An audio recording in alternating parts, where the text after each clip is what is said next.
Hami Media Group presents your NXT Next Level Wrestling Review. Yeet. With your host, Big Ray and the Vet. Yeet. So, are you ready? We said, are you ready? What's your name, fella? Triple H.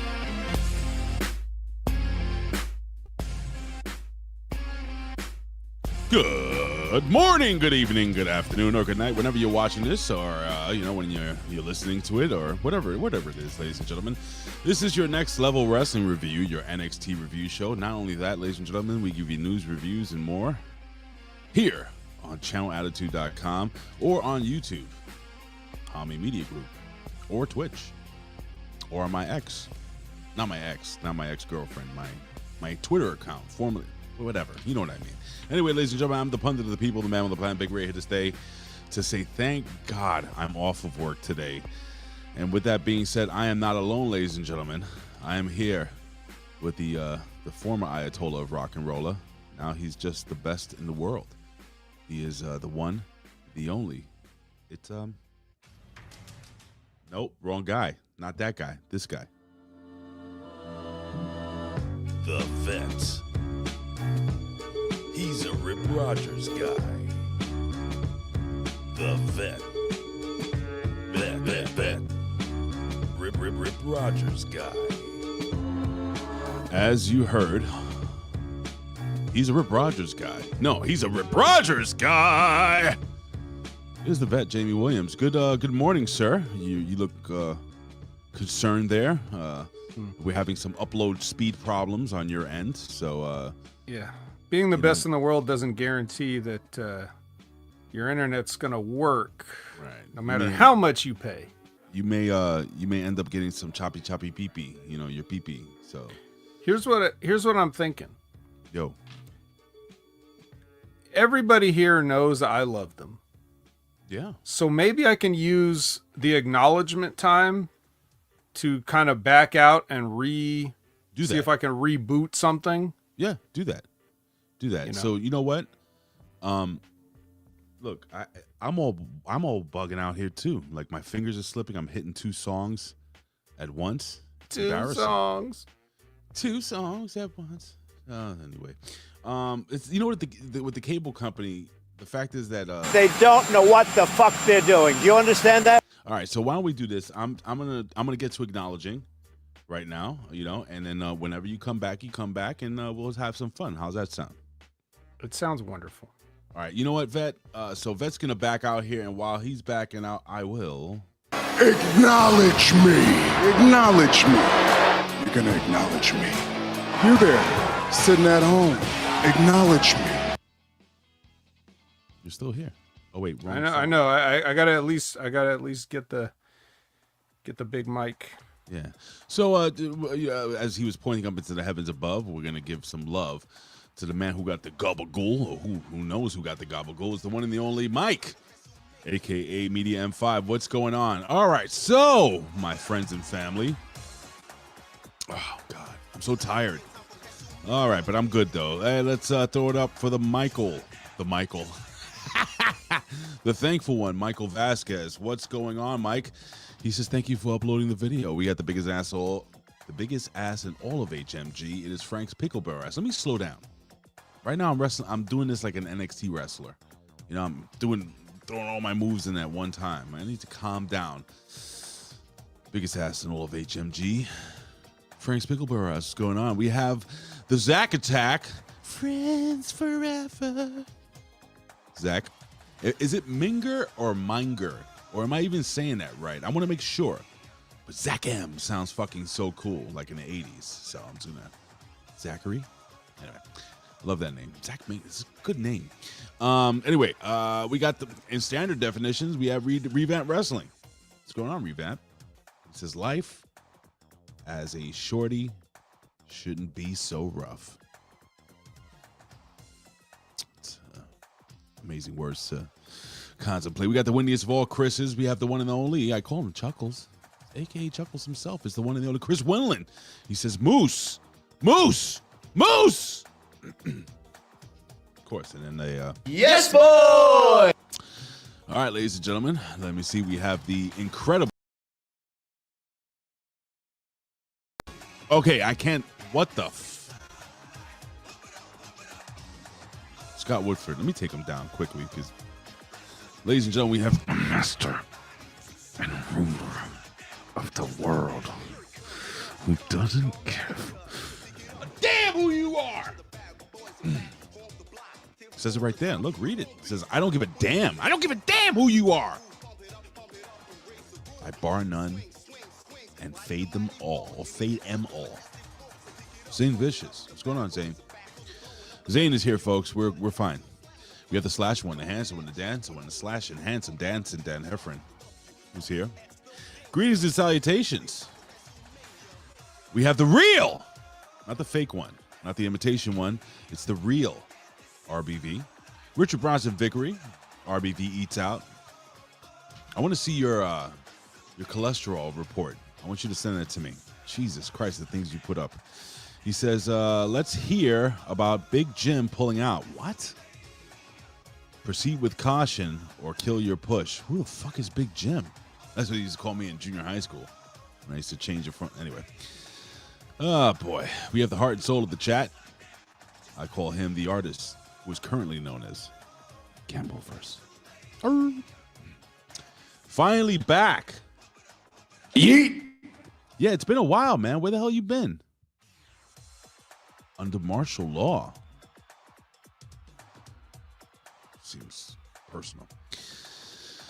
All right, ladies and gentlemen.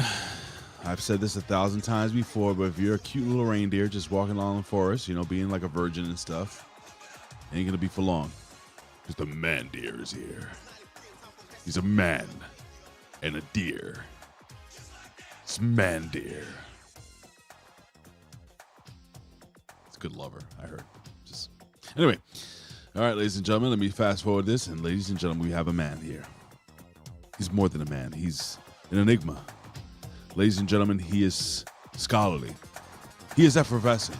Oh, I can't even look at the screen. I have to close my eyes because this man is absolutely glorious. The Professor Chalbella Veracruz. What's going on, buddy? Say his name and he appears. Vet, vet, vet. Oh, look, it worked. Holy shit. We said your name and you appeared. Hi, everyone. Hi. There he is. All right, ladies and gentlemen, let's see what happens here. Let's see if this works out. All right, so guess what?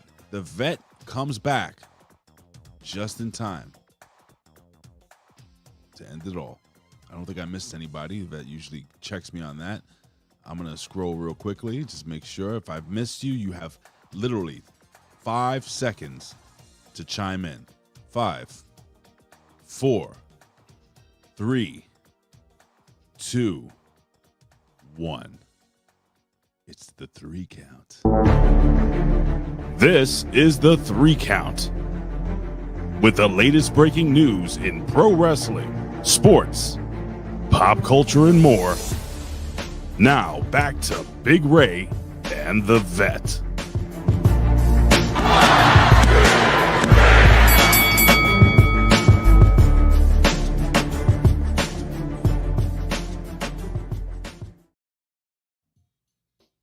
Oh, yeah. I don't know why I was thinking the other night about, it must have been, what year was it? 94?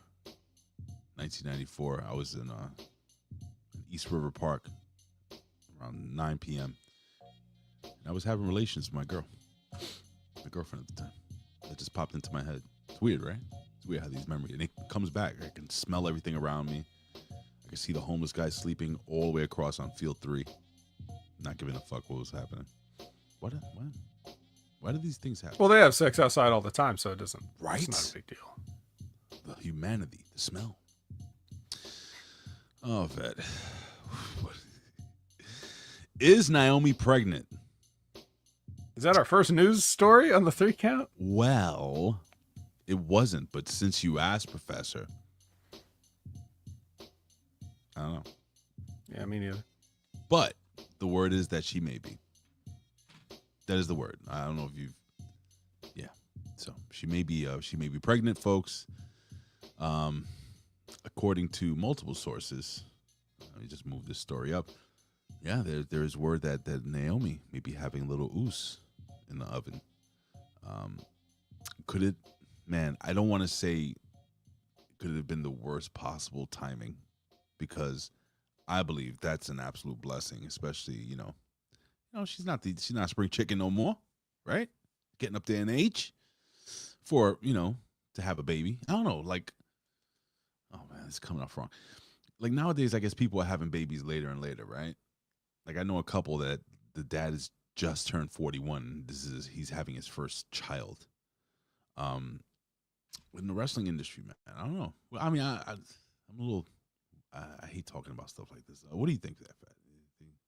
Think bad timing? Do you hate kids? Like, what's going on here? It's just another thing to blame Jimmy Uso for. Oh, poor fucking Jimmy. He's got to make sure that car seat is really well fastened. His driving record. Mm-hmm. Well, listen. The kid's gonna get raised by Uber drivers. Wow. I don't have a fucking. If I had a drum roll, I have this though. Will you stop? I think that. Well, wait. Yeah, that's better. No, bro. Come on. What? That's for bad jokes. You know that, right? That's for like when Jimmy T tries to make a joke, not for me. Okay, that's true. When Jimmy T makes it, Jimmy T, I love you, buddy, but your jokes, bro. I'm still in the stands. Anyway, well, listen, man. What are you saying? Richard Brownsby says should have done it in the deuce to avoid. Oh, come on. Why did I read that out loud? I'm like, is this something? According to PW Insider, let's move on. A lot of people who work behind the scenes for the company, as well as talents who are in-ring performers, are upset about how Seth Rollins' injury situation was handled because they were lied to. Shut the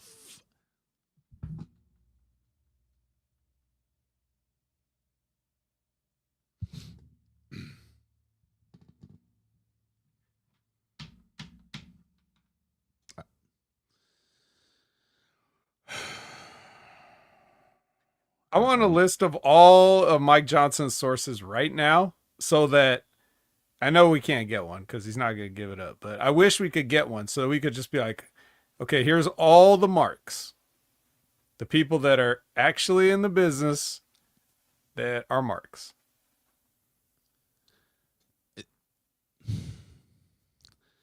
Anyway, let's move on. Sean Ross, I don't even have anything. Like, if this is an actual thing that people are really upset that they didn't know, they were kayfabed.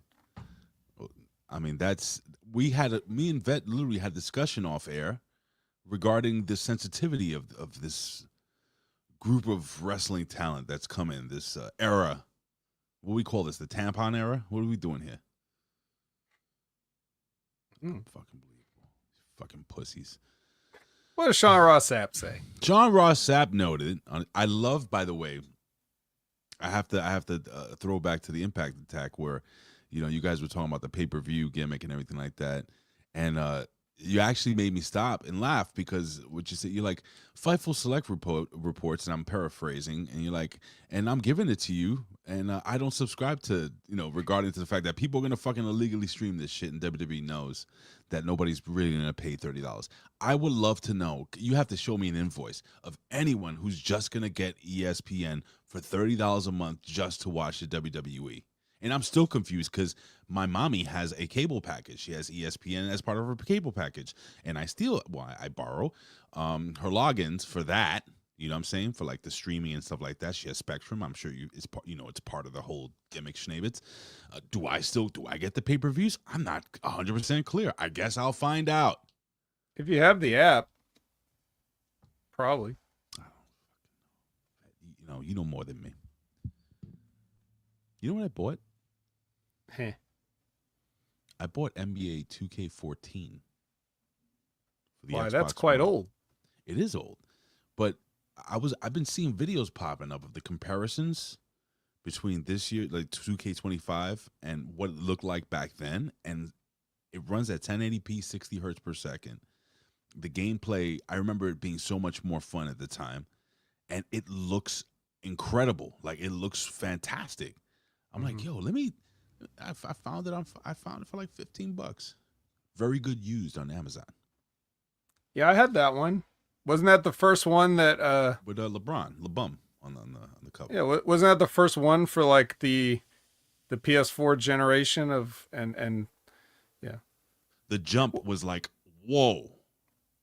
Yeah, because here's the thing. The reason why the jump isn't as big from 14 to 25 now is because they're not making like these new systems that come out. They're not really like a new system. They're like an iteration of the previous system. That's why, well, because, okay, so remember the PS3, right? Of course. Okay. Well, on the PS4, right? Now they both had digital stores, right? Right. But you can't buy PS3 store stuff on PS4. It was like a brand new store, a brand new interface, a brand new everything, right? So PS4 to PS5, you keep the same store. It's the same store as PS4 had, and so on. Because a PS5 is not really a PS5. It's really just a PS4.5. Interesting. Okay. It's really just like they're overclocking it. It's like getting a slight upgrade for your PC now, because we're starting to reach that ceiling of what we're able to achieve with these graphics and all these things, right? So, these current games aren't that far off from the old games. It's just that the hardware is improved, so they run everything smoother. Well, let me show you something. So I'm going to show you a side-by-side really quickly, and this is way more interesting than any wrestling talk. A side-by-side, I'm going to put it up on the screen. Dude, I have an itch on my back, and I got to get my trusty back scratcher. Out? Because this thing, if I show titty, please forgive me if I show titty. Am I showing titty? Oh, okay. So this is a side-by-side. Come on. Like, my God. Like, I think NBA 2K14 looks better. The court looked better. I know the lighting was 10 times better than what it is now. Allegedly, 2K26 is going to be they fixed all that. Like, finally, the sweat glistens and the skin doesn't look like leather, and I don't know, man. I'm just excited to play an old game, dude.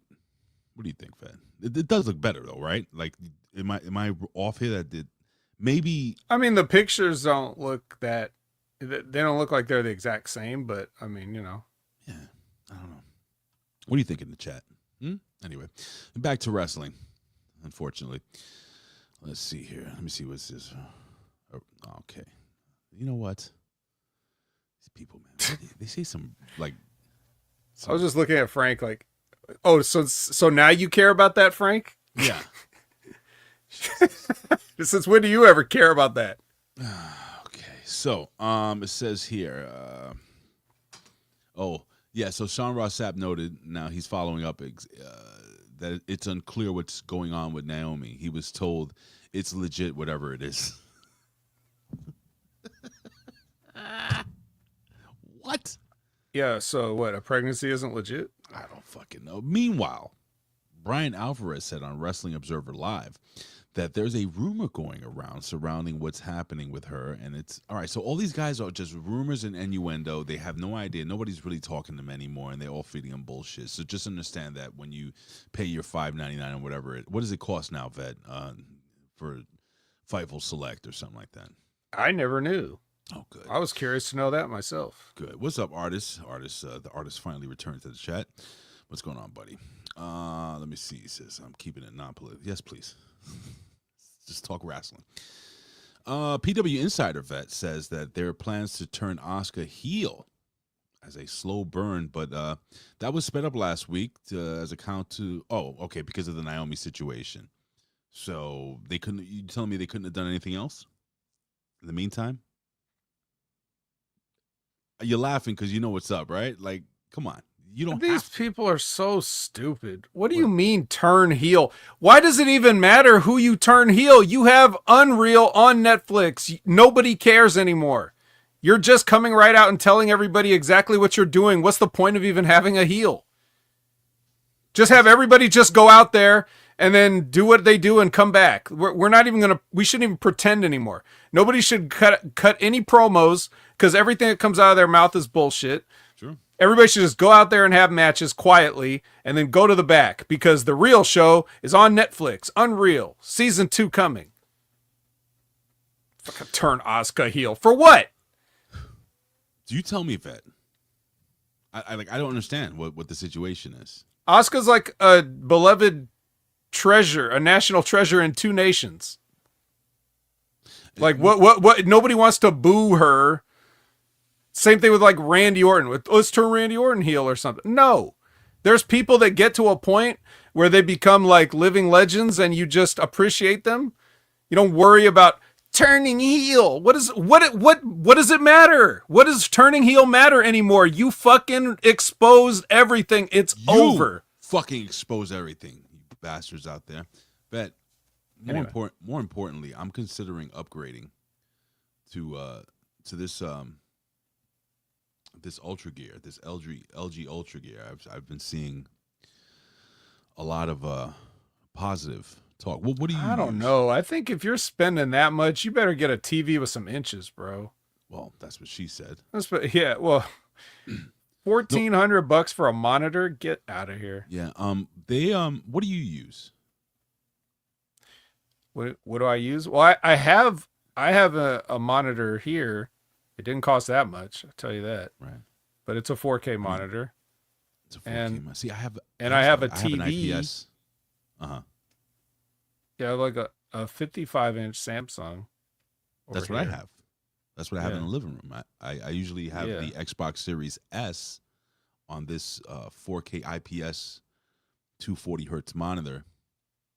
Yeah. And I have the big one over there on the TV, but then I like my little hole in the wall here, so I'll move the big Xbox in here. But is there anything that's too much, right? Yeah, I think if you're spending that amount of dollars, you got to get some inches. That's what she said. And yes, that is what she said. That is what she said. But my question to you is that if it went, so it's been on sale. It's gone on sale a couple of times for like $989. Still a lot. You think it's too much? Bro, they got TVs. You can spend $1,000 to get like a 70-inch TV. Yeah, I use a 32-inch Roku TV. Don't be jealous. Oh, why'd you have to say that, Kevin Murray? Oh, now I feel like a bum. Let me see. The 4K Ultra Gear is nice, but I go to Costco to get one. Okay, that's a good idea. Don't ever take tech advice from the artist. No, I might take a trip to Costco to see what they have. Hey, Cole, it is Mr. That was cold-blooded. It'd be funny if you go to Costco and they have three in a package. Like you have to buy a trip. You have to buy a trip. By bulk. Yeah. Oh, that's funny. Like the mayonnaise that never ends. I need a drum of mayonnaise and 3 monitors, please. Oh my God, I love Costco. I love Costco. I don't know what it is, bro. Shit. Who doesn't? I don't know. When I turned 30 and I went into this magical world of things, I was like, whoa. They don't let you in before 30. Bro, I left. You got to be 30 to get that ID card. I left out of Costco with some fucking lobster dip.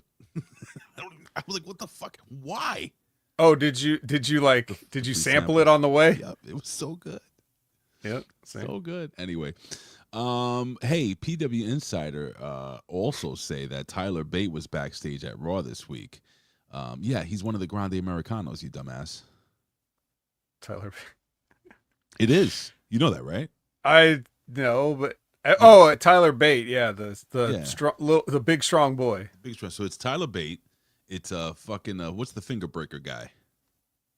Pete Dunne, and fucking Ludwig Kaiser. Yeah, all these guys that no one wants to see on TV, they can be Grande Americano. They put him under a hood. Now I had a conversation. Man, Cross should come back as Grande Americano. Listen, it's muy grande. Well, I had a conversation with Jimmy yesterday, and Jimmy said they should actually take Omos and put him under a Grande Americano mask and make him el mucho grande americano. Ooh, or el grandote americano. I like it. That would get over.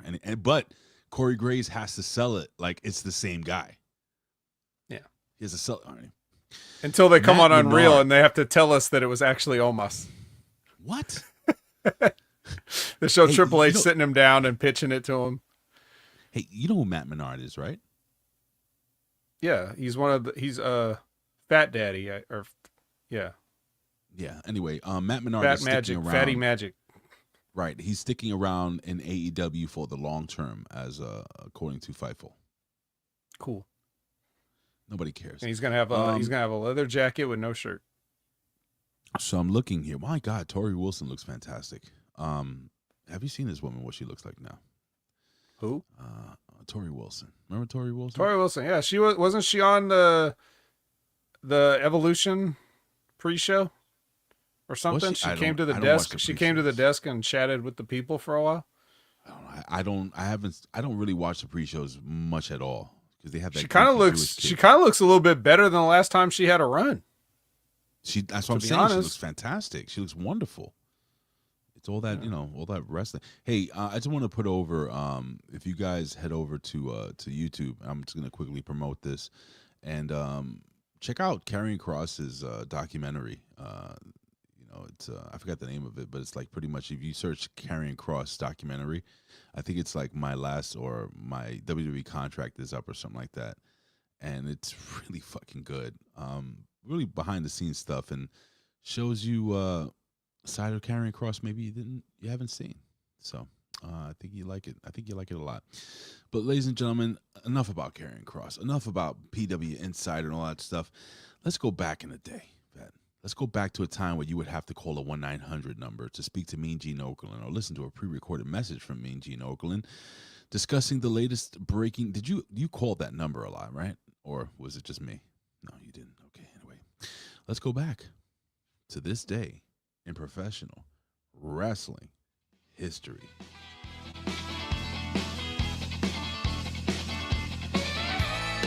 Will you stop? What you gonna do? What's your name, fella? Triple H. I'm serious. I'm not going to sit back and take this fucking shit.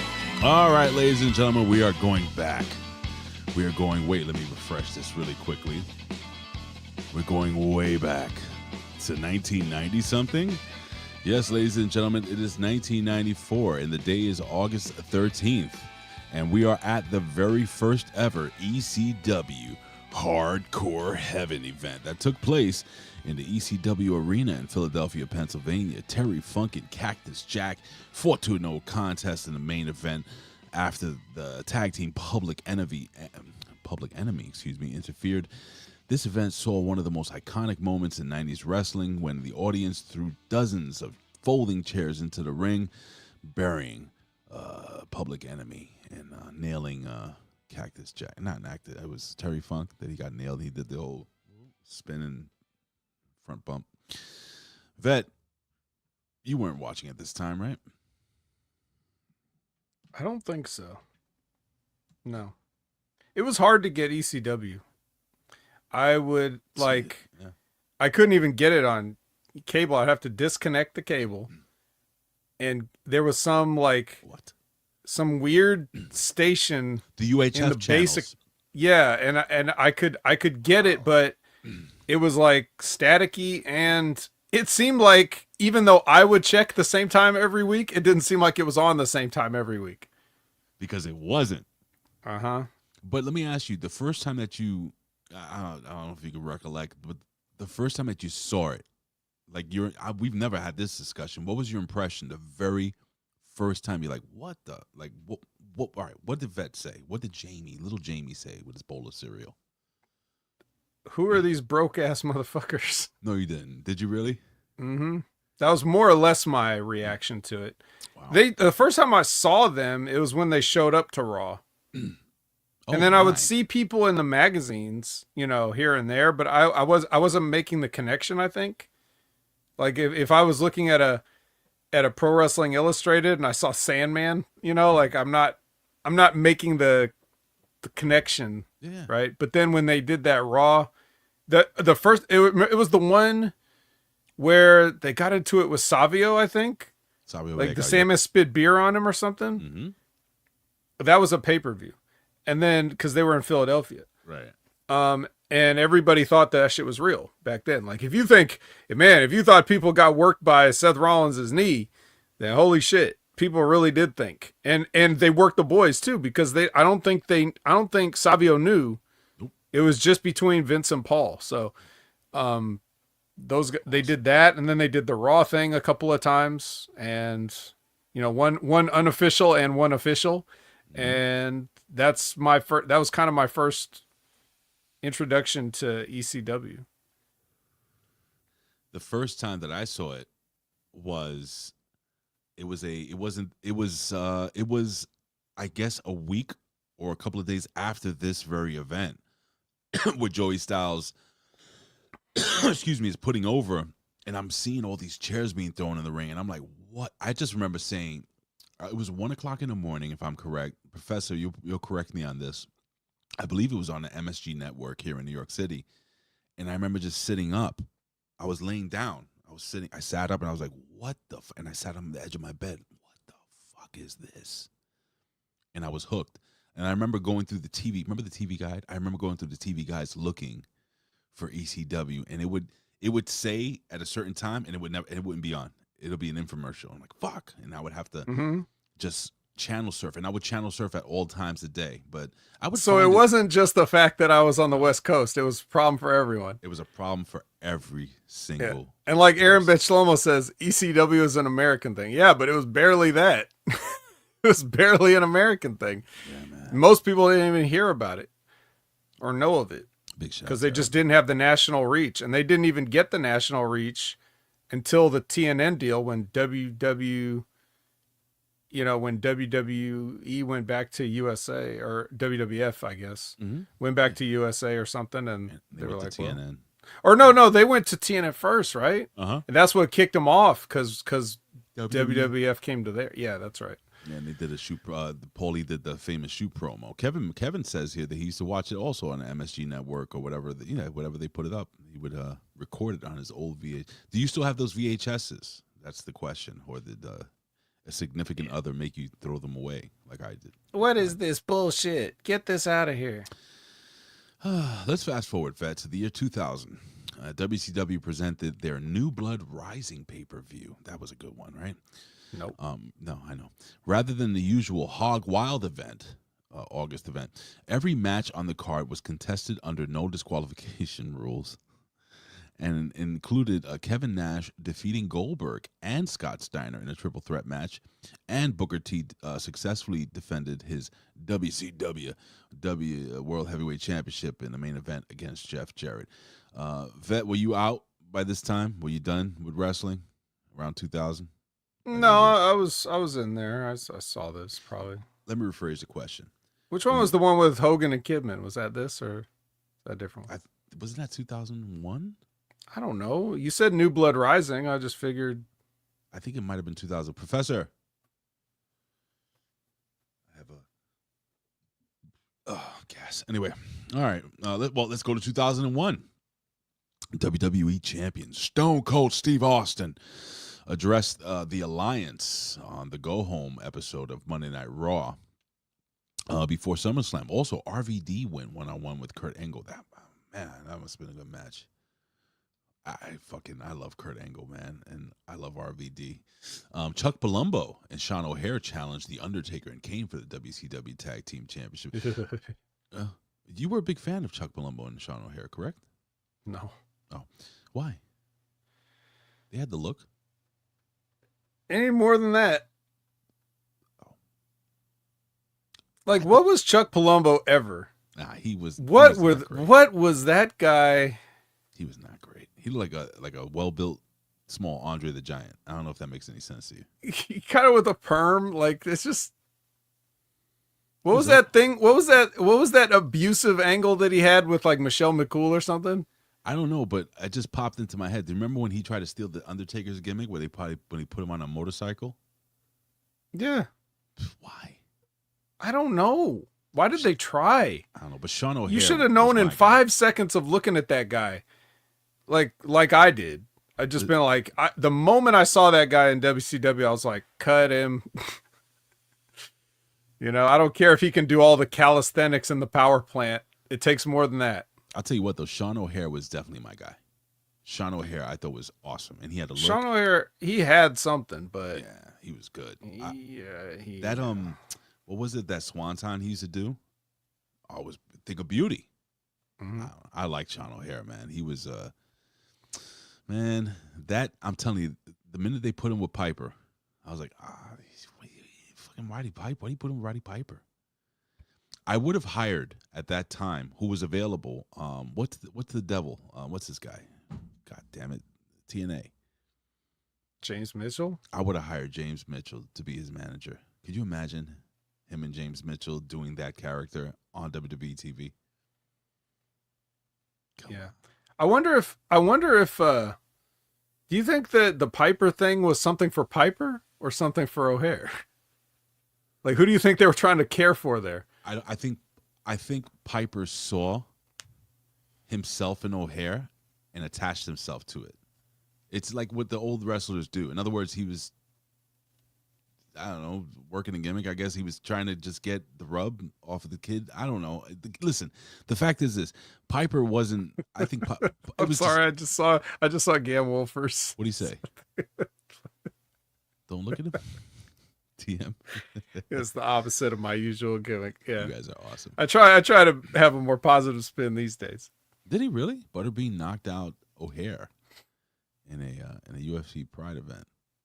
Oh yeah, Colin, I got your text message, and Colin says, and I quote here, "El grande americano negro," like a black. Sean O'Hare, man. So to answer your question, I think just Piper was just trying to get more TV time towards the end, you know. Well, but you know what I mean. Like when they would keep guys around like that just to give them a payday, you know, to help them out, you know. Sure, I think that's what it was. I think it was more Piper than because Sean O'Hare didn't need him, especially with that gimmick. Why? And that was around the Matrix time, right? So he had that cool long trench coat and stuff. Then the bell rings. No, Sean O'Hare was pretty good, man. In my opinion, I don't know. You're the pro, so Yeah. let's go to 2005. Excuse me, 2005. CM Punk competed in his final match in Ring of Honor at the final chapter in Chicago, where he defeated Colt Cabana in a 2 out of 3 falls match. On the undercard, you had Roderick Strong defeating Matt Hardy and Samoa Joe defeating Jay Lethal. And Samoa Joe and Jay Lethal defeated the Rottweilers by disqualification. I don't remember the Rottweilers. Were they any good? I don't remember him either. I don't know. I really wasn't watching Ring of Honor. Neither was I. Another place I didn't know where to get it. Yeah. They bounced around so much in the early days. I remember when they had like didn't they have the did they have what was their cable thing that they got? Oh, no, it wasn't cable. It was something .net.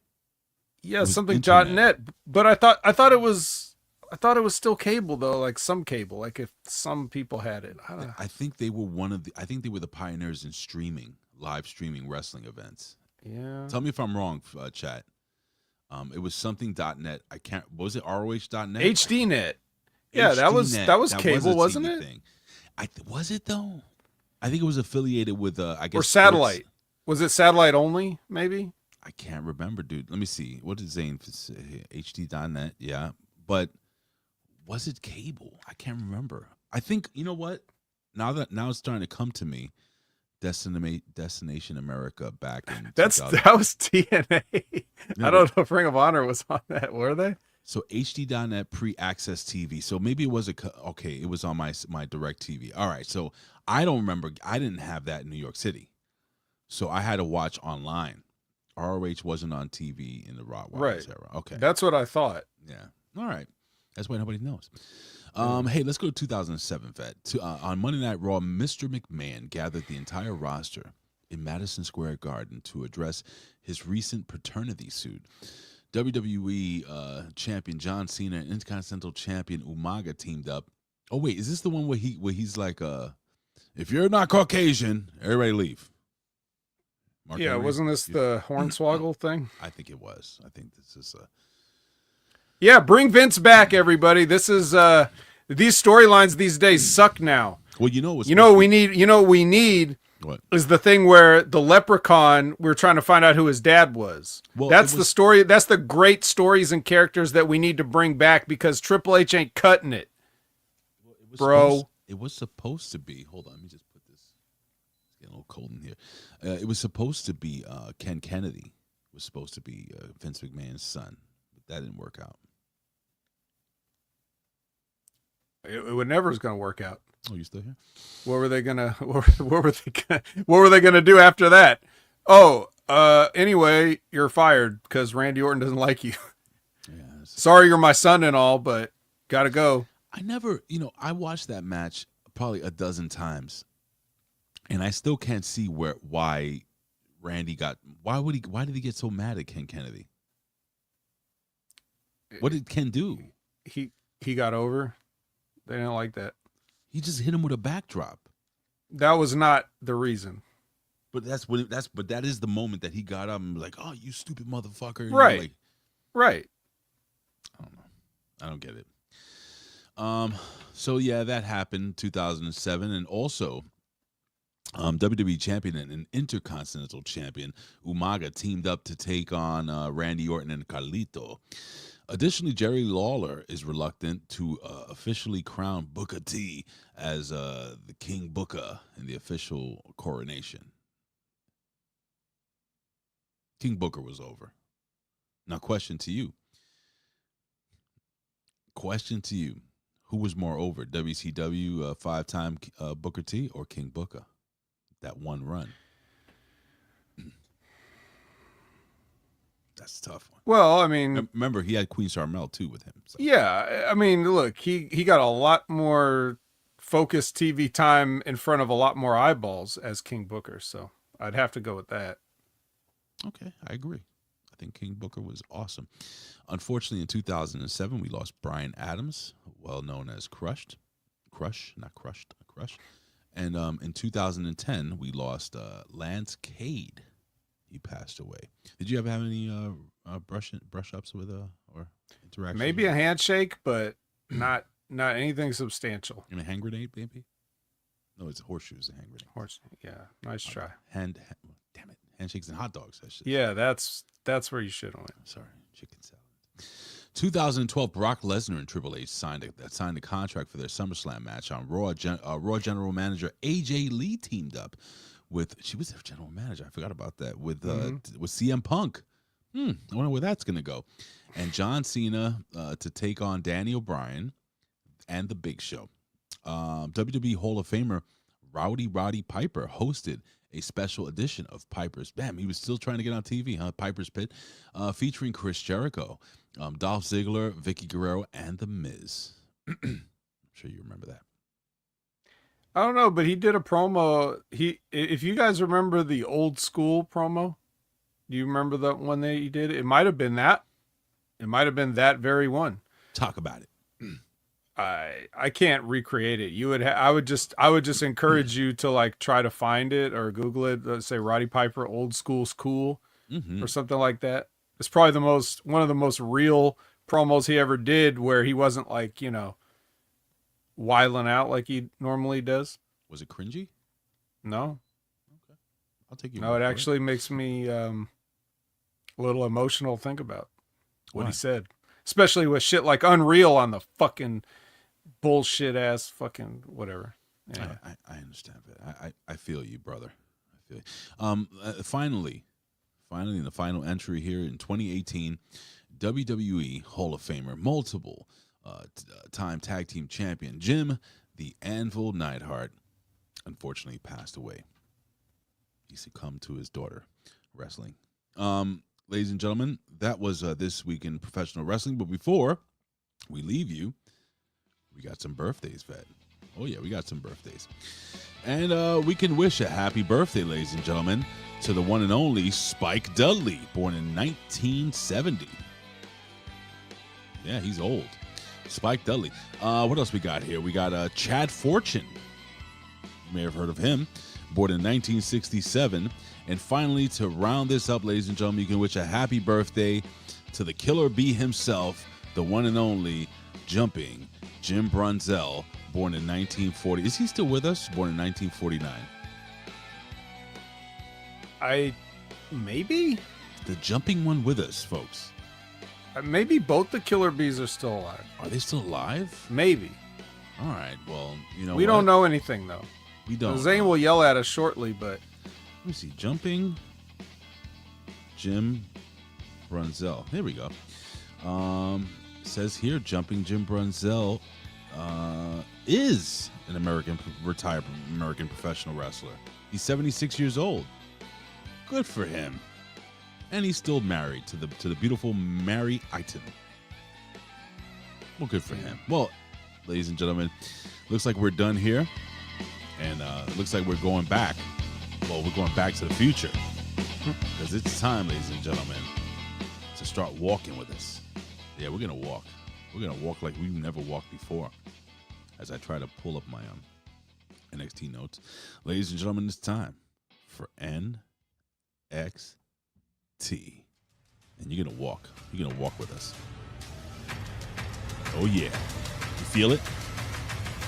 Do you feel it in the cockles of your heart, ladies and gentlemen? Oh, yeah, it's time. Ladies and gentlemen, it is NXT August 12th, 2025. And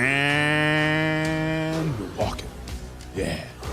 Yeah, we're walking, ladies and gentlemen. I can't wait till this. You know what? I hope this song never changes. I hope Oba Femi remains champion forever, but it's not going to happen. Ladies and gentlemen, NXT, take it away, Vet. All right. Sorry, guys. We have to do this. It's part of the gimmick. All right. Before I get started with the NXT thing. Oh, no. Just to address a couple of things I saw. I think artists asked, he said, is Unreal worse than the masked wrestler who exposed the secrets? I blame Vincent, Kenny McMahon, and the IRS, right? Frank says, didn't Harley Race expose the business? Why would he? Nobody thought it was real since the... Here's the thing. There's a difference between people thinking it's not real, individual acts of exposing the business, all those things, rather than make concentrated content about it. And in the same breath they're asking you to buy into stuff, and they're also telling you how it's done. Think about it in this term. Even if you knew wrestling was real, you didn't, or was fake, you didn't know how it was fake. My people would tell me shit about how wrestling was fake, and I was like, I was a little kid, so I would think an adult was telling me the truth. They'd be saying stuff, oh, that ring is as soft as a mattress. It doesn't hurt. You know, like they would just say shit. They would just say shit out of hand. So even though they didn't believe wrestling was real, they don't know how it's not real. They don't know how the magic is done. Do you guys, Ray, do you ever partake in, like, say, for example, some David Blaine? Like he has those shows where he, right. Sure, of course. Okay. Does David Blaine, Chris Angel is another one. Like they do cool stuff and you're like, wow, that's cool. I don't know how they did it. That's weird and cool. But do they just come right out after the trick and just be like, okay, this is what I did? No. If they did, would you ever pay to see them? No. Because you'd go and then you'd be like, oh, this is the levitating thing. He got the little whatever and he does that. You're like probably talking to like a girl you bring there, like your wife or something. She's like, yeah, this is how he does it. Like you're being cool now. Like and eventually, even if you still like that stuff, they don't even realize it because it's still fresh. The interest level is going to drop off. Like you can't do that. You can't take the magic away. Like we know it's not real, but you still don't know how. I guess, yeah. I mean, you could take it like, I remember dating this girl. She did some cool trick where she turned her hand this way and she did the other hand the normal way, and I don't know how she did it, and somehow she got it all in. Anyway, yeah, I wouldn't pay for that. So, yeah. Sonic says my wife's a magician. Also, she makes my money disappear. Oh, I was gonna say that you can give a rim shot to. Do I have it here? Yes, I do. Yeah. It's just all I'm telling you guys. My wife does the same thing to me. It's amazing, right? Oh my God. I'm broke.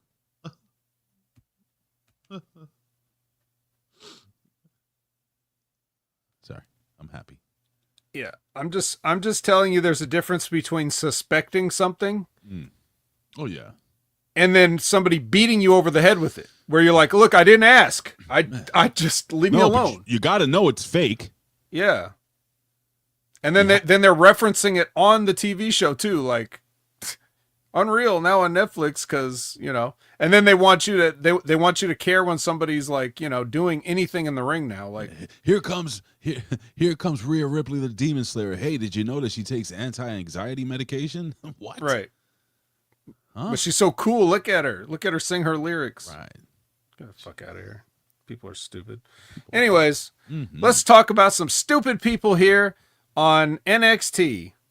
Also guest starring a non-stupid Moose. So let's look forward to that. Very nice. We get a catch-up packet. I mean, it's only fair if TNA does a catch-up packet, then NXT gets a catch-up packet, right? Mm-hmm. So we got the catch-up, in case you weren't watching, which you probably weren't. Ava is telling the honks, look, you boys better not interfere in this match tonight. This is serious business with DarkState, who tossed my office and spray painted everything and jumps all my main event wrestlers and does all this stuff. But you guys better not hurt them or I'll be mad. And they promise they won't. Well, let's be fair. So apparently Ava had something in her eye, and she was, if you see on video, she's doing this, and they're thinking that she's winking. Like, oh yeah, we're not going to get him. We get you, Ava. We're not going to get involved. Winking at her. What I noticed here is Ava seems to be getting into some great shape. I don't know if this is fair to say. This is I don't know if this is more of a commentary. She looks good. She's looking better. Is that okay? Is that okay for me to say? Yes. I mean, if you want to, you can say it. I mean, yeah. So it's the teeth. Yeah. All right. They're still talking some questions, so we'll break away from this NXT crap and answer the questions. Aaron Bench Sloan says, Ven, your professional opinion since when the obsession of knowing everything as well as telling everything about wrestling began. I'm sorry, and maybe it's just me, but as a fan, I think it is stupid. It began since it started. Like, no one ever thought wrestling was legitimate 100% from the get-go. People always doubted it. So we just have more avenues now that you're trying to make money with it. I think that's the reason you're seeing it. And Frank saying, podcasts, which he loves, had to have helped showing the magic. Well, that's the thing, though. It's like we've given up, right? Like if people were still really, if I was still actively in the business trying to protect it, I don't think I would be sitting here doing this. But my investment in it is removed. So it's also very niche, and WWE is not producing my podcast. So I don't. That's the difference. If some magician wants to go on to do a podcast and reveal all the magician's tricks, that's his business, and it's up to us not to listen to it.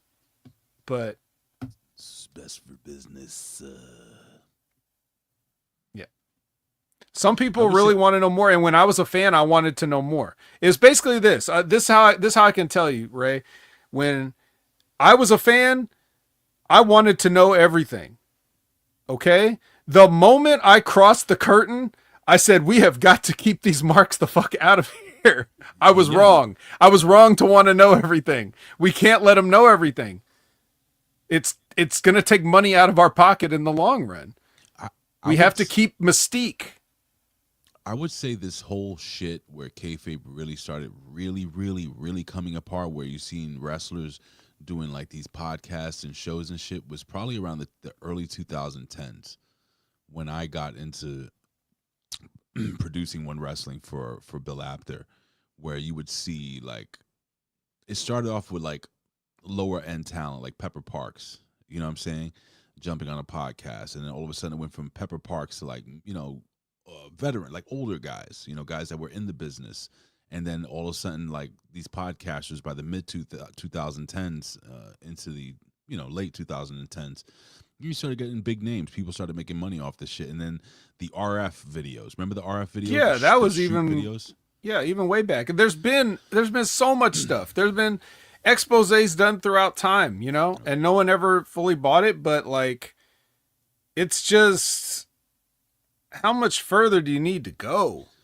I think people believed wrestling was real probably into the late 70s, going into the Hogan era, maybe, where I would say more people thought it was not staged or predetermined.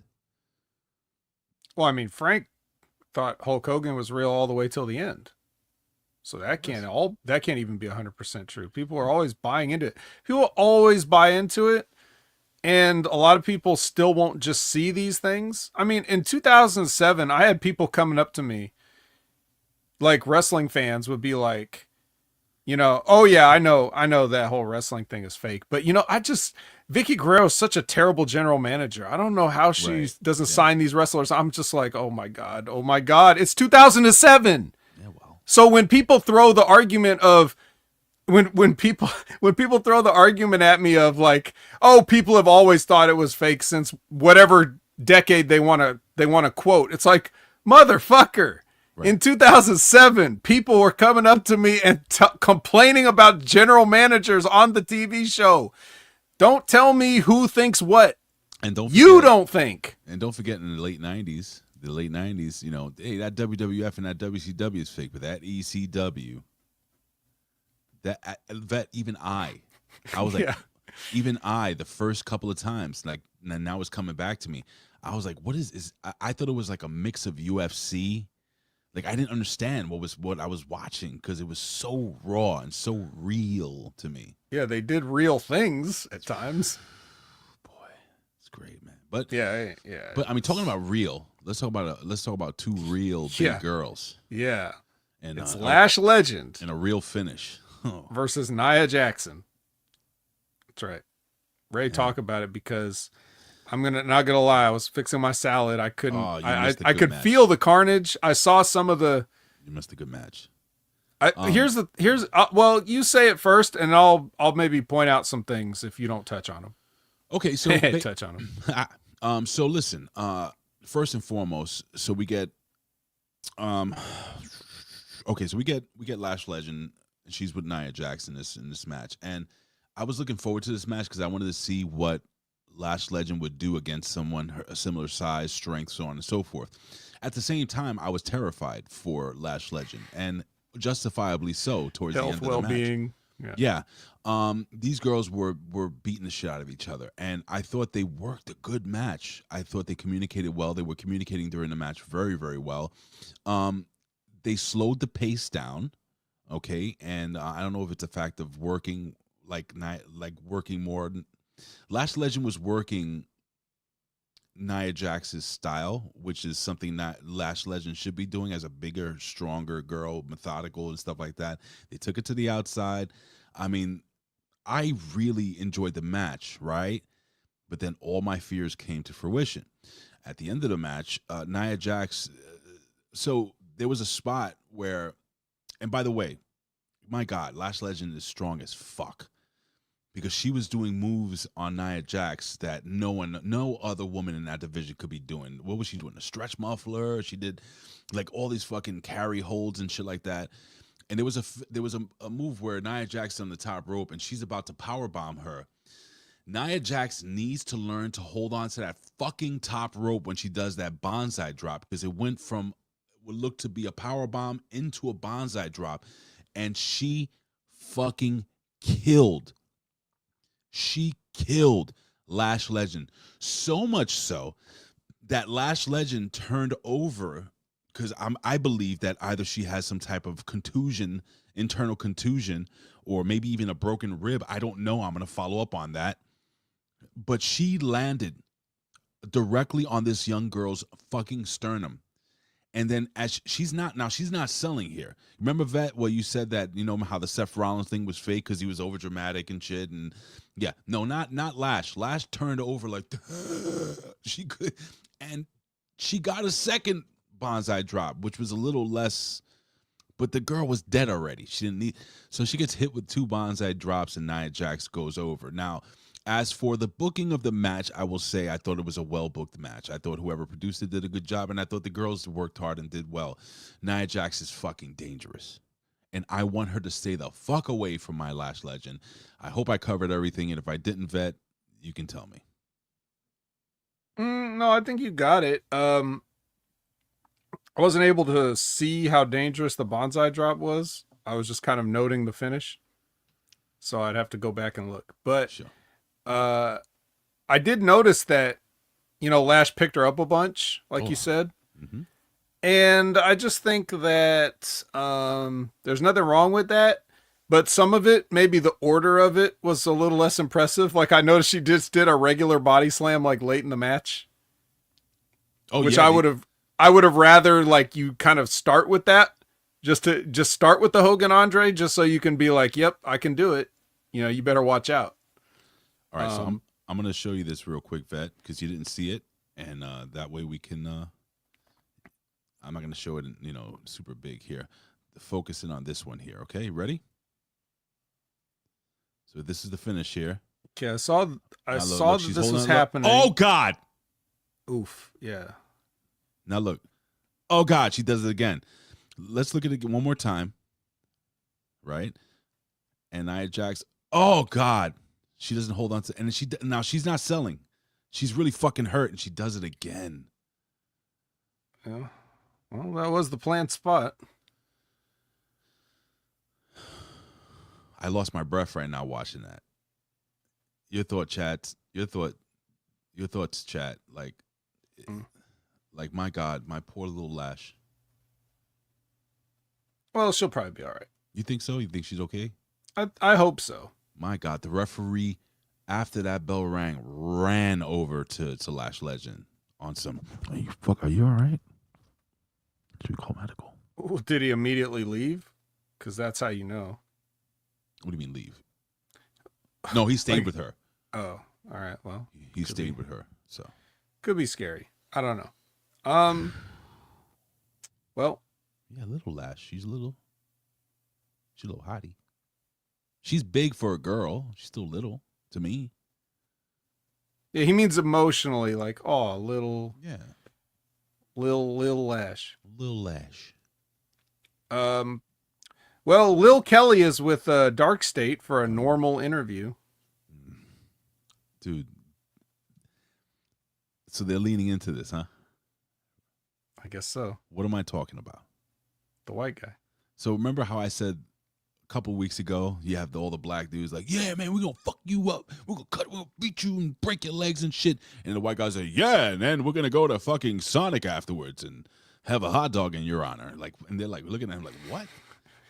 And the guy sticks out like a sore thumb, and they're leaning into it. But he's become the comedy angle of this group. This group is supposed to be a terror to NXT and pro wrestling. And they're making this the goofy white guy, Vet, that says things that are like, I'm going to come on top of you. Remember the compilation that was made a few years ago with all the wrestlers saying some crazy shit like, I'm gonna come on you like I've never come on you all over, and Yeah, they're doing it with this dude, and it's I just want to know your thoughts, Vet. well, he's clearly going to get released, so It's got to. they're going to have their fun with him before they do it. That's all. I mean, he is just the shits. Well, we'll talk about something else later, but for now, Chelsea and the Secret Hervis evaluate some talent for potential opponents, and they settle on old Kendall Gray. Remember Kendall Gray? Yeah, is she like a wrestler or something? Allegedly. And this was also our only look at Karate Carmen this week, which she got passed over because she's Canadian. So I think, what was it? Chelsea doesn't want to. Also a second-degree black belt. I think that was probably. Yeah, that was probably another scary thing. But mostly she just wants to avoid a civil war, I guess. Right. Well, yeah. Yeah. Kendall Gray is very American, though. So, yes, she gets the call. Right. Sure. Charlie Dempsey versus Say his name and he appears. I believe in Joe Hendry.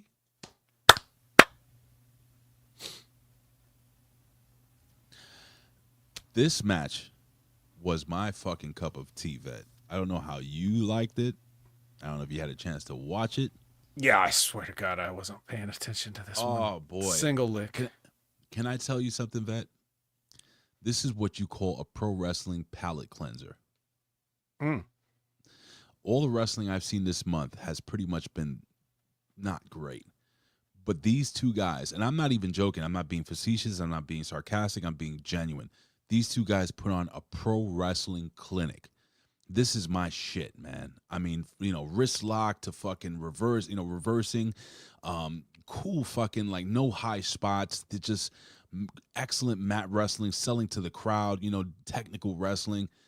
I'm talking, I'm not going to put them up there with, like, Dean Malenko and Eddie Guerrero, but my goodness, I enjoyed it. And I'm watching Charlie Dempsey doing this thing, and yeah, he was kind of goofy at first. I'm really becoming a fan of Charlie Dempsey. I am. And Joe Hendry was doing stuff that I was like, oh, I didn't know he could do that.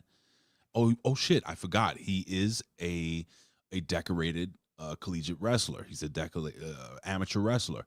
And it was just a really good, fun match, clean finish with the standing ovation, hitting his finisher. And I just really liked this match a lot, bro. I thought this was fun. I thought this was good. Really Joe good Hendry match. needs something because he is getting cooled off badly. And if you were listening to the Impact Attack, you heard us talk about it. I was going to say real quick, I agree with your partner. I think that he's on his way out and that they're... But it's not... It's like... See, that could... Even if that's true... Okay. What kind of a mindset is that? Like, if you have a friend, right? Let's say Ray, I got this I got a nice car for you. I got this classic, Camaro, cool. I've had it, I've kept it up, fixed it up and everything. And then I just backed into a pole the other day, but you know what? You can, Why would you do that? I'll just give it to you though, like for the same price we agreed upon with the rear end damage. That's fine. Can you fix it first? No, I'll just give it to you like this, and you can fix it if you want. It still runs. Everything runs fine. It's just a little fucked up in the back. No problem. The bumper hangs off. Yeah. Sparks come off of it. That's what it's like if you're trying to have somebody do the favors on the way out. You don't cool them off if you want these people. WWE's got all the cards, TNA. I think you need to be shining these things up real nice before you deliver them, is what I think. Turning them sideways, maybe? No, just shine them up real nice and do the normal thing. Give it to him. And it's too much Not time. like that. His contract isn't up for a couple of months. Like, I think his contract is up in January or something like that. But they were already doing this before, and people are just assuming that he's just going to go to WWE, which that's a good assumption to make, but that's not set in stone. And they could change their mind, because if there's anybody that's a mark, it's people in the pro wrestling office. They could be watching Joe Hendry's push go down the toilet and just be like, it could work on them. Yeah, like, you know what? You guys don't seem to like him. We don't like him either. Right. It's the dumbest thing ever. It's the same thing too within NXT and WWE when they have like somebody do a job on the way out of NXT. Like, you want me to get excited that these guys are going to compete with the real pros, and they just lost to somebody that's not coming to the real. I'll take the person that beat you. Actually, let me call up the person that beat you because they seem better. They seem more suited to the big time, right? Yeah. These people have to get their head out of their asses. This ain't the territory days anymore where no one's going to see it. Everybody sees it. Everybody, yep. Yeah. Well, man, you're spot on. I do think though that this was a good match for Joe Hendry. And if you didn't get a chance to watch it, I would, if there was one match this week you could watch, I would watch this one and the Nia Jax match with Lash Legend. But this was, oh man, I love this match. So Love this match. All right. Well, that's a guy that's, he skipped NXT and went to. Who was that again? That was Chris Sabin. Was that Chris Sabin? I love this match. Mm-hmm. Who said guards? More guards. Oh, that's from the movie Orgasmo. Oh yes, classic. Movie. Everybody knows that movie. No, anyway, a lot of people. My wife was like, "What?" I said, "Honey, you got to watch this." She's like, "I'm not watching this with you." I'm like, "But it's, what's the religion?" It's hard to defend it. What's the religion? It is again? funny. What are they? Modern day saints? What are they? The Mormons. Mormons. The two Mormons that somehow stumble into the porn industry. It is. Who wouldn't want to watch it? It is a great classic, man. It's along the lines of Spaceballs. That's right. Anyway. Josh Briggs is walking. All right. And then we have a meeting with Lola Vice and Kelani Jordan and Jada Parker and some Stevie Richards fitness going on. I noticed that, but nothing else of real substance was said. I mean, look, it's just whatever they said. I'm sure it was for an audience. It's not us. It's for the people the reason why they put Maybelline in the center of the canvas. Yes. I liked when she turned around, when Lola turned around, though. I mean, yeah. What's that? Josh Briggs doing a promo in the ring. Everything. Go ahead. Say what you're going to say. Well, I was just going to say, shortly Yoshi comes out. He says, your opinion, basically, I'm going to paraphrase, what you have to say doesn't matter to me. And he proceeds to sell for the crowd that doesn't shut the fuck up. He doesn't continue through his promo. This dude is awful cutting a promo. A live promo. The fans don't like him. And it's not they don't like him because he's a heel. I think Josh Briggs is done after this. I'm sorry to tell you guys, if you guys are Josh Briggs fans, and I like Josh Briggs, I think he's worked hard. He's changed his body. He's done a lot to do the best he can. But this one promo, and I want you to quote me on this. What is this? August 13th, 2025. August 13th, 2026. I think Josh Briggs is, man, he's wrestling in your favorite indie. Is this his Swan Is this his sexy boy dance promo, Zion Quinn? This was it, bro. Bro, did you get a chance to listen to it at least? I mean, these guys never say anything. So like I heard him talking, but it was just like white noise. Bro, he was so rattled. He was so rattled by this crowd of 300 people? Come on, dude. Like, bro, you're a professional at this. You've been doing this shit forever now. And these people, listen, wrestling fans are fucking sharks. Vet, they saw the blood in the water. They saw he was getting nervous and rattled, and they just kept going in harder and louder. And they didn't shut. You see how the anti Josh Briggs would be somebody like Dominic Mysterio. Remember, they boo so loud you can't even hear the guy. But man, he knows how to work a crowd. This dude, brother, you failed. This is bad. You need to fucking spend a couple of hours in front of a mirror and work on your promos, because this is just terrible. This was it the might take equivalent. more than a couple hours, but I will say that this is the equivalent of a comedian bombing. Yeah. Well, it's a good thing he's a heel. But, besides all that, terrible. I also don't think, even if the promo was good, I don't think people are interested in seeing another partner turn on a partner for the 5 millionth time in the history of the business. Yeah, but then Inamura comes in, and it's just pure adulation and love. Yeah, but they also do the thing where they have him say the only word that they ever teach any Japanese person to call somebody. Jackass. Yeah. Have you noticed they do that with everybody?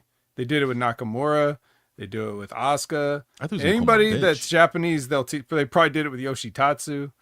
Zane will probably remember if they did it with Yoshitatsu. But yeah, they just do that. They think it's funny. And they don't. It's not just Japanese people. A lot of times they think Jackass is a mic drop. You see, Con Cortez, I like that, by the way. Most of them, I feel, cut promos for the camera. But did he get the point across to the bare minimum, though? I'm going to say nobody. Here's the problem. Nobody gave a shit. He tried. Did he get his point across? Technically, maybe. Yeah, kind of. It doesn't matter. It all just turns into the interruption into a physical violence thing, which is what happened. They start fighting, and by the way, Inamura throws the first punch. Sure does. He's a baby face. That's what he's supposed to do. Yeah, what a dick. And then he splashes the innocent security who's just trying to do their jobs, and he leaps that fat body on all those people who are just there to keep the peace and to keep these guys from spilling into that shark crowd. And all he does is jump on him with his full body, and that's just rude. I don't think that's what a baby face should do, but what do I know? I mean, I didn't watch Unreal, all 5 episodes, season 2 coming. Yoshitatsu didn't last long enough to say Jackass. Yoshitatsu was there for like 7 years. Yeah, he was there for a while. Yeah. You just weren't watching Velocity enough, Zane, I think is the problem. I used to watch Velocity. Speaking of Velocity is where some of that great series of matches between Akio and Paul London happened. And it was the debut of Mr. Kennedy. When he got to do one match as Mr. Anderson before they switched it to Kennedy. And if you weren't watching Velocity, you wouldn't have known that. Kennedy. Anderson. Kennedy. Well, how did Jordan Grace do with her sit down promo? Any better than Josh Briggs? If there was, listen, she's talking about all my little Jordan Graces out there, brother. To all my little Jordan Graces out there, brother, who look in the mirror and they see themselves as ugly. You know, I'm paraphrasing. She goes, I was ugly. She's like, I was ugly before, but I worked out. I'm still ugly, but now I'm in shape. I mean, this is the promo that she's cutting. I'm being straight up with you. But let me tell you something, brother. I've been to the mountaintop, dude. I'm like, okay. So, to answer your question, sir, Jordan Grace needs to be a heel. If there is anyone who needs to be a bad person, it is her, because people do not genuinely like Jordan Grace. I'm sorry. I applaud. Right. Which is why they did this, because they think this is going to turn the people around. But you got to remember, it's a bunch of weirdos just writing this promo and handing it to her. Yeah. Yeah, and the sharks. That's what I mean. You're feeding them to the sharks, but you're giving her this, like that. You're basically strapping stakes to her. I like that. All the Grace are maniacs, dude.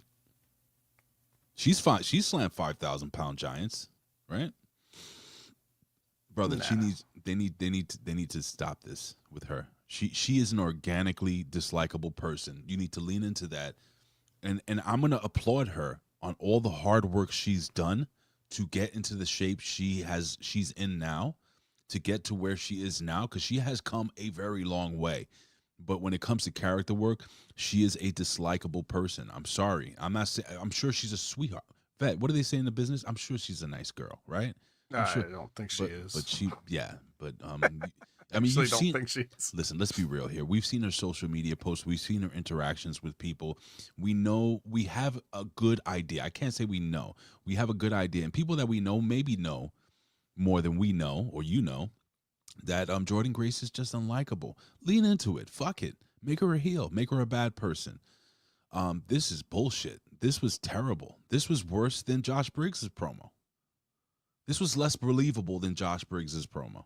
And this was pre-recorded. And by the way, the young lady doing the interviews, what's her name? Fucking Kelly Kincaid or whatever her name is. Mm-hmm. God damn it. Get some acting lessons, kid. What is going on here? She was pretty good before. What is it with NXT where it's supposed to be a developmental? You're supposed to develop your talents. You're supposed, and it's like they regress. Yeah, but they're developing them into WWE people. That's the problem. Explain. Well, they have their way of doing things, and they have their own system, and they have their own people that write this shit. I mean, the people that are responsible for putting on this cornball, women's promotion on the fucking CW network, they're expected to get all these different type of people over. It's the same crew of people trying to get a bunch of different type of people over. It's never going to work. The reason people stand out in the indies and stuff is because it's up to them to get over. And then when they get over, the WWE is like, oh, we like that. Now get in here and do this bullshit that you've never done before and do it our way. And people, what we perceive as success in the WWE system is the people that have the aptitude for that system. Mm-hmm. There are people that have aptitude for the wrestling business that have to readjust to the WWE system. It's not always good. I'll give you a perfect example of something.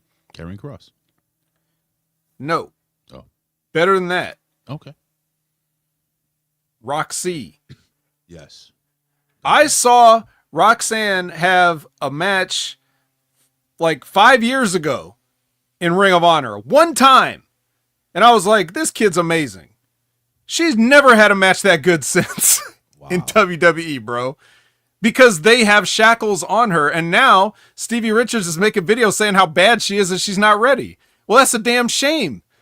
Because if he had seen the match I've seen, he wouldn't have said that. But because WWE has turned her into this and she's trying to figure out how to adapt to WWE, she looks worse than she is. It's a shame. Yeah. So that's why this promo sucked. Anyways, another interview. Shiny guy with fatal influence. No. Who is this guy? They usually don't let him on the main show. He's usually reserved only for like PLE pre-shows, but here he made it. He's like this. What's the SmackDown guy? Joe Tessitore. He's like Bizarro Joe Tessitore, if that makes any sense. Like the alternate universe Joe Tessitore. Like if you ordered Joe Tessitore on Temu. Temu Tessitore. That's this guy. That's his name, Vet. Double T. Temu Tessitore? Okay. Double T. He's with... Ha-ha. What? Ha-ha. Ain't he great? No, he's not great. Fatal Influence, though, shit. They're also not great. And we see Masha arriving, and then Lainey Reed comes in and says some shit. What does she say? Who? I don't know. Future endeavored Lainey Reed. I don't even know what the hell. Why are they giving that kid so much time on TV? What did she say? I don't know. What did she say? I don't know. Jacy takes a jab and says, Lainey Reed shows up and says, I wish you luck. Oh, yeah, she wished him luck. Okay.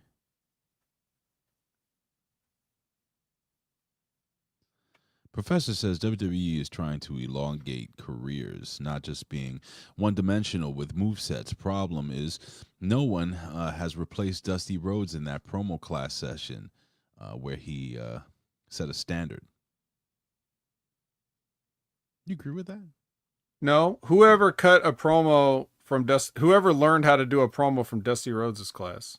He was in the class in like around the late 2000s to early 2010s and stuff. Some of the worst talent ever.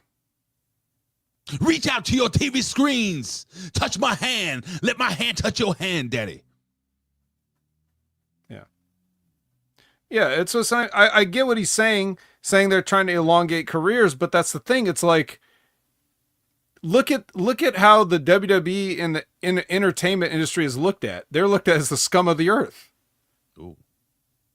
Like, these are people, the people that write for WWE are people that weren't good enough to get jobs writing on shitty sitcoms that'll get canceled in 6 episodes. Like, that's the kind of writers that the WWE's getting. Can't cut it in Hollywood. So, Yeah, Con Cortez, you say promo guys are boring, in my opinion, and your opinion is not wrong, but I think anyone could be taught. It depends on how much work you want to put into you it. can give pointers. You can Yeah, give sure. pointers to people with charisma. Sure, right. But You could have, but good. Kelani Jordan Oh, will never cut a money promo. oh, Christ on cracker. Anyway, Fatal Influence makes their way to the ring, but here we have the locker room with Moose and Oba and Young OG Dream and team. Trick, and they're all Oba. Was it Oba said we're not even going to do that. Are we going to coexist thing? Which I was proud of him for saying. Yeah. He must listen to the show. He has to. does. There's no way that he doesn't. But anyways, so that happens, and they're all like, "Yeah, we're on the same page." And then the honks come in, and they're spraying for bugs. I guess. Oh my God. Fine. Fine. What do you want? Yeah. Well, All right. Here's your match: Lola Vice and Kelani Jordan versus Reptilian Britt Baker and Jimmy Fallon's sister. Now, I know you have a strict disavow policy of Kelani Jordan matches, and you enacted it for this, did you not? here's the problem. I would have. But the problem, what do you think the problem was here? The problem was you thought I wasn't going to watch it, No, that's Oh. not the problem. because that's the truth. You should have thought that was the problem. The problem was that Lola Vice is in this match. Yeah. So I cannot disavow anything that Lola Vice is in. And shockingly, a solid match.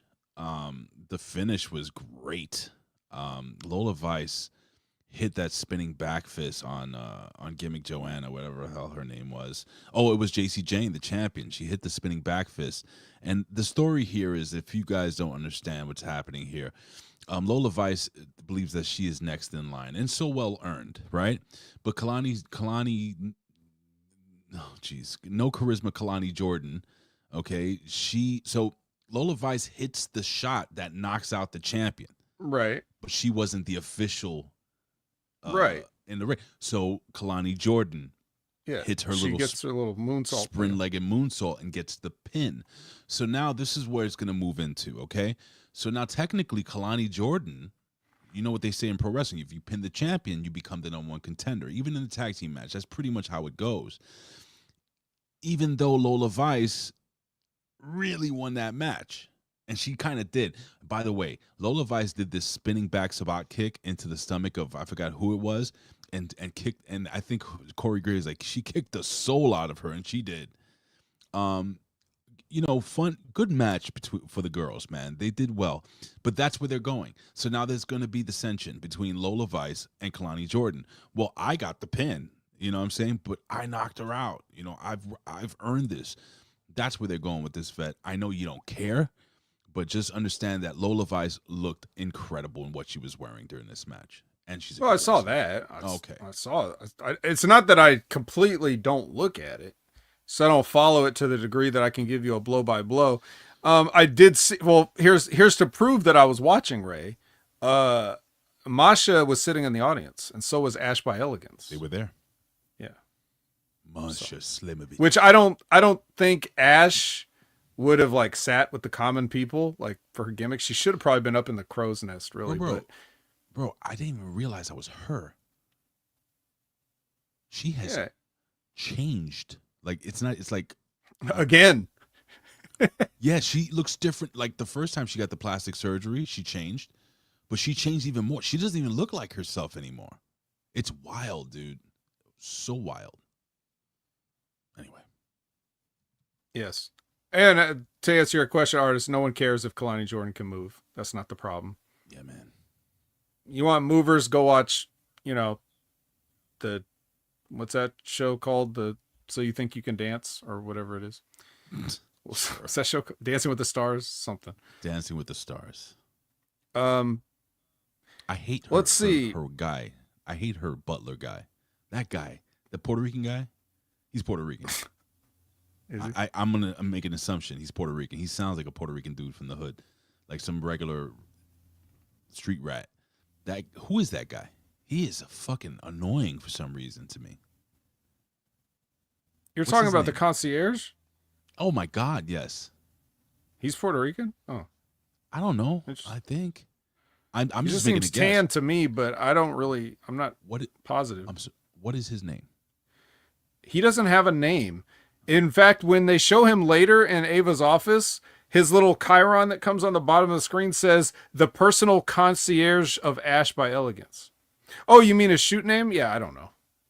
Yeah, I'll find out. Good. Don't worry about it. He was some indie manager. Look at this. He knows a guy. Guess what his name is? What? George Mendez. No, it isn't really. Yes, it is. Oh my God. Well then, He's a Canadian though. Anyway, who cares? Canadian Puerto Rican. Interesting. No, it's Mendez's. What the fuck? He's some type of Rican. I know he's Puerto Rican. Well, what is Jasper Troy? Because he is next with his promo presented by Progressive Insurance. Hey, the insurance company, let's sponsor the guy with the chain that just won't wait his turn and beats people up. Why not? I don't know what to tell you, bro. Okay, we don't care. All right. Next is Kendall Gray versus Alba Fire. Mm-hmm. Chelsea and Ethan are watching eagerly backstage as a representative of Canada. I rake into Gory Bob. Alba Fire picks up the win. Yeah, it's fine. But Kendall Gray's pretty good. She's not bad, man. Well, she was off TV for a while. Now she's back. Yeah, I was like, wow, she's pretty fucking good at wrestling. Yeah. Yeah. Sure. So Ethan Page calls out the whole country of America and Tavion Heights, and Tavion comes out and he says that something about the only only person to ever win an Olympic gold medal. Is that what he said, or did I mishear that? I think that's what he said. Maybe he said the only woman to win. I think he might have said the only person. Oh, somewhere Kurt Angle is like, huh? yeah. Didn't the Iron Sheik? No, the Iron Sheik won the Pan Am Games. I don't know. No, he was a coach. Well, he won some. Anyway, Tyra May Steele. Oh, hi. Which obviously that's, when you have an Olympic gold medalist, you want to change her name so that if you Google her, people will get confused. But yes, Tyra May Steele comes in and suplexes everybody. What do you think of that kid, man? Do you think she's she gonna be something? I'm serious. Maybe, but they're look. It's still the WWE, and they're still very let's just say they have a type. Oh yeah. I've only really seen one or two matches of hers, and she's okay so far. I mean, she's right, where maybe a little bit ahead of where I'd expect her to be at with her experience level. She's right around there, maybe a little bit ahead, but still needs a little bit of time. Just needs the reps. She should be able to pick it up, but like I said, her success is gonna not be determined by her talent. Let's put it that way. All right, let's just call the elephant out in the room. I'm gonna do it for this. So, aesthetically, Gary. Hi, Gary. How are you doing? No, Gary, the metaphorical elephant. So you're saying that maybe she doesn't have the right look? Stand her next to a Jade Cargill or a Naomi, or unfortunately, fucking what's her name? The girl that I disavow all the time, Kelani Jordan. What we're saying is that maybe she's not as pretty. That Gorlock chick that they have on Undertaker's team? I can't man, sounds terrible, but I have to be honest as a pundit here. I can't look past. Can I let me just shut the fuck up. Yeah, let's just move on. But I think you guys get it. Yeah. The thing is, like, I think okay. she's cute. I think that's fair. Take the attractive appeal, like all that. Let's just talk about like what you can market this person to be. There's certain people that they can't figure out. It's like the Giant problem. You know, so you got a real athlete here who's known for doing something, and you already changed her name, but never mind that. It's like the Giant, okay, like the Big Show, right? So here's the Big Show. Now, they don't want the Big Show to be the guy, but how can you ever explain that anybody could beat this guy? So they're stuck. They don't know what to do. So you got a pro wrestling company. This woman is a gold medal wrestler. Ain't nobody beating her, but they don't want her to be the guy, so to speak. Right. So it's like, what do you do? And now you can add back on top of that all the aesthetics things that we're talking about. And the deep-rooted history of this company and what they do. So that's the challenge. I'm not worried about like, is she going to be good in the ring or whatever? It's like I'm gonna share this screen real quick. Like, for me, this is money. That's money. Yeah, I mean, she's fucking money, dude. But this is what I'm saying. This is something that WWE doesn't have to create. She's a real person. She's cute as fuck. I find it cute. Everybody who watched saw what she did. She wrestled and she won. That's it. It's the same thing with Kurt Angle. Like, you saw that. Yeah, he did that. So cool. You don't have to do any other work. You've already got it laid up. It's like gift wrapped for you. Yeah. And the first thing you do is change Tamara Mensah stock to Tyra May Steele. Okay. Great. She gets to keep her initials. You did her a huge favor. Thanks. I guess. Anyway. I don't know. Fatal Influence ends up in Ava's office and they get a bunch of bookings. So they should. Mm-hmm. They should be arrested. Yeah. For indecent tongue exposure. That's right. Are you even human? Go to jail.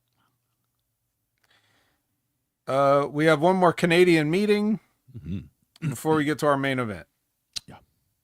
It's the Dark Guys versus DarkState. Hey. Oh. What? What? That is hilarious. Good job. Also, DarkState came out of the regular entrance. What is going? What, like? They did a regular interview and came out of the regular entrance.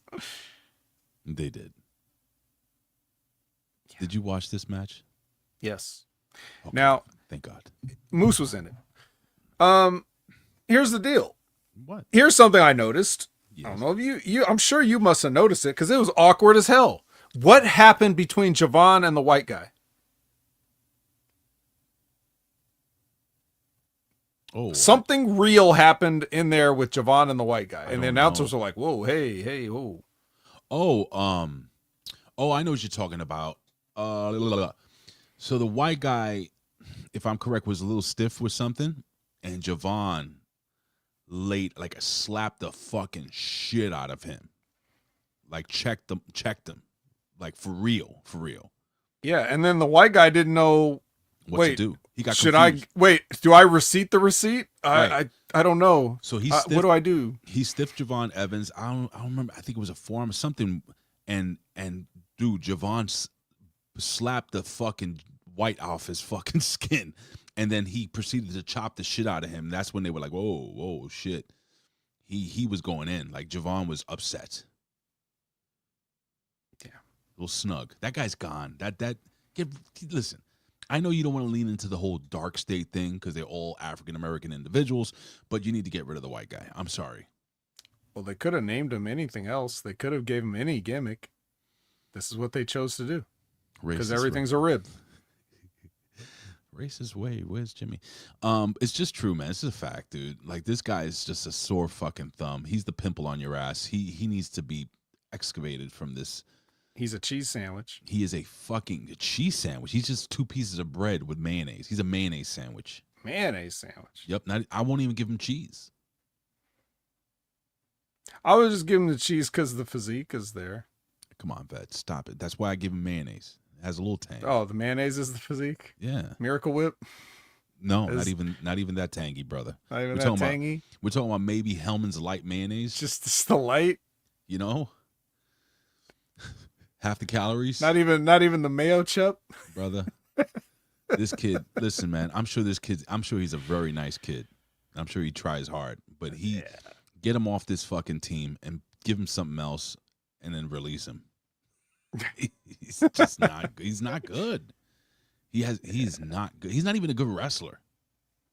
In my opinion. No. That's the worst aspect is that he's a Chuck Palumbo in there. But then you have this kid. What's the little guy that you like? Well, he's not really little. I mean, Saquon. Oh, wow, that kid is just he's absolutely the brains of this whole. He's the only guy that knows how to work. So every time they're in a match with, like he's got these, they're green. So like he's got to sort of like be the quarterback on his side. And he does a great job as, all things considered. I'm surprised more doesn't go wrong. So that's a testament to Sugars there. Stupid name again, but still, whatever. Bro, that kid is a ball of charisma. You see the difference between somebody like Kelani Jordan, who is clearly an incredible athlete, and she's a really good wrestler.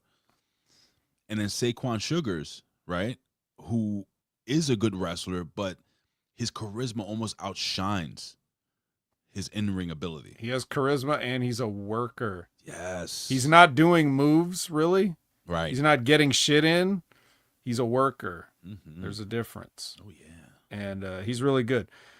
So the match, plays out. It's a somewhat of an entertain. Other than the fact that, again, I just have to keep pointing this out.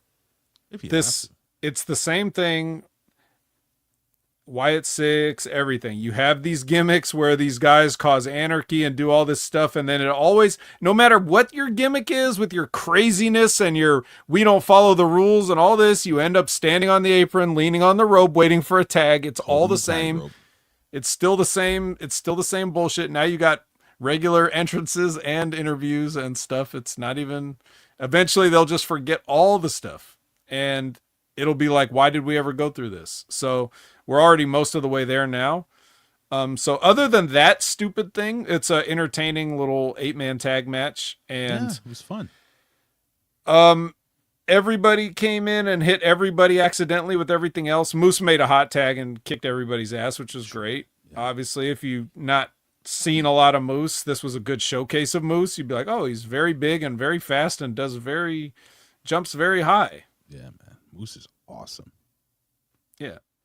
I think Moose is, I'm sorry, but Moose for me is still too big for NXT. I know. So. I know.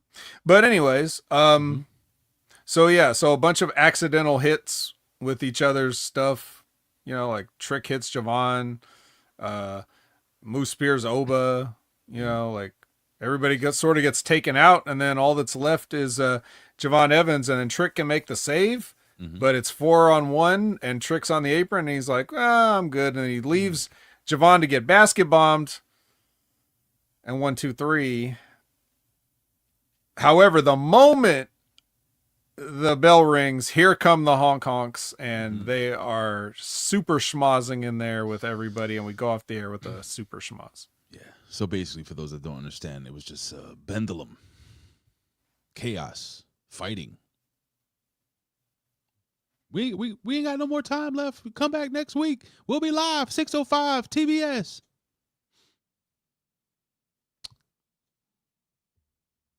Yep. So, Vet. Yeah. Looking back at this card, looking back at this night, I quite enjoyed NXT this week, sir. I see. I did. There were things that we broke down. Now, we probably came across as maybe perhaps negative, but our job here is to kind of dissect this developmental brand. It's not a third brand. third brand is TNA. Well, they need some development.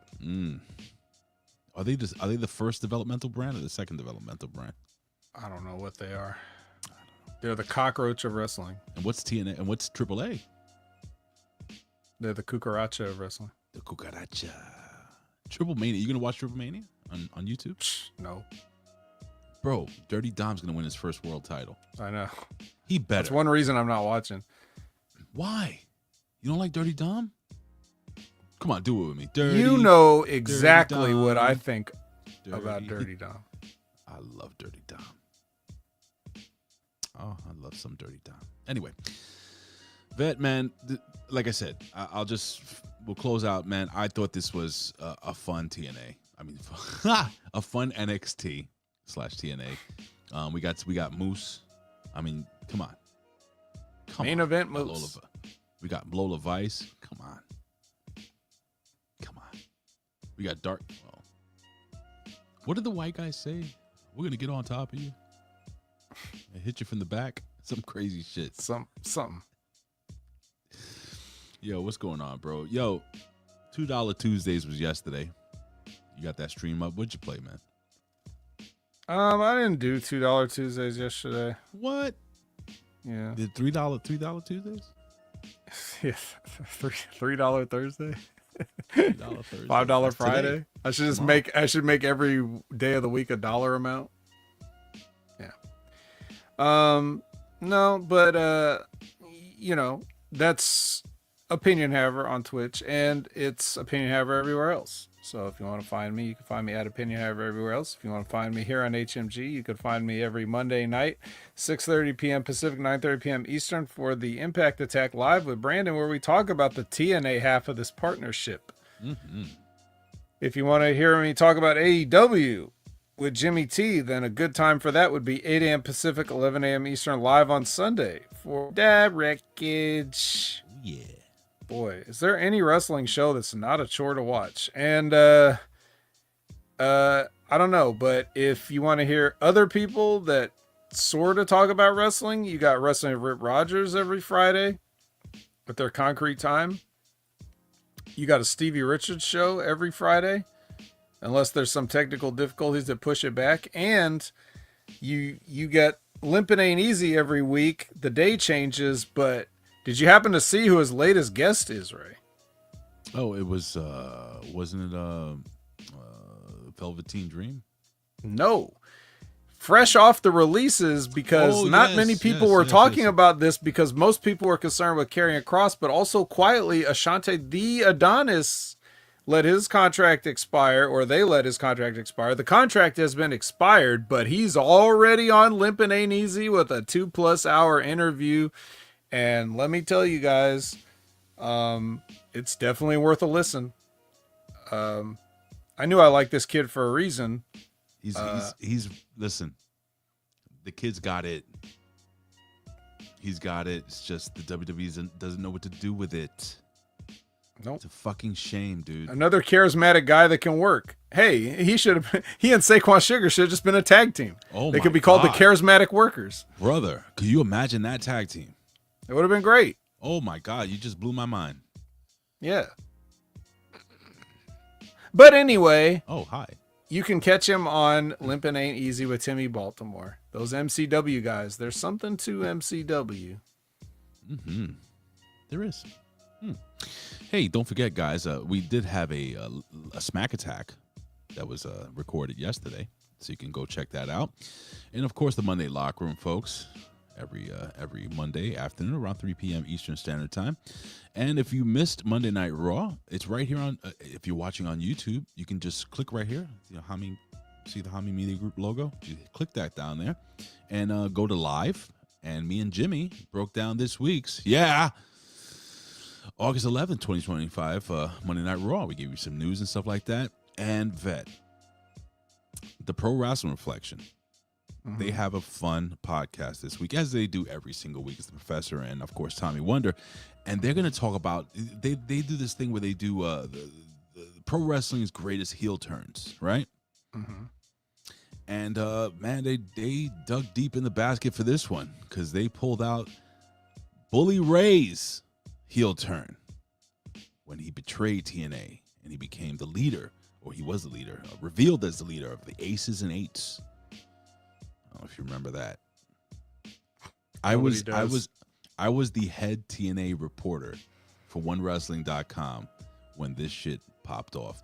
And I remember that Bill Apter, like I can say this now, I have private conversations like, this is the shit. And Bill would be like, well, Ray, we're a positive channel and we have to try to accentuate the positive, and that type of shit. So so if you ever went to OneWrestling.com and go back to like the 2010s when I was doing this shit, you would see me put this over like it was the greatest fucking thing. Like I legitimately put over the storyline of Brooke Hogan marrying Bully Ray as the shit of legends. But the entire time, I was holding back throwing up in my own mouth. And that is a shoot. Bet. Well, you didn't have to. You could have just puked off to the side. Anyway. A little bucket. I need a bucket right now. It's going to be full of tears. All right, folks. Well, listen, man. I love you guys. We'll see you next week, God willing, if we're still here. And, you never know. You got things flying in space, fucking volcanoes erupting, earthquakes going. I mean, it's nice to get away, Vet, and just talk about developmental wrestling.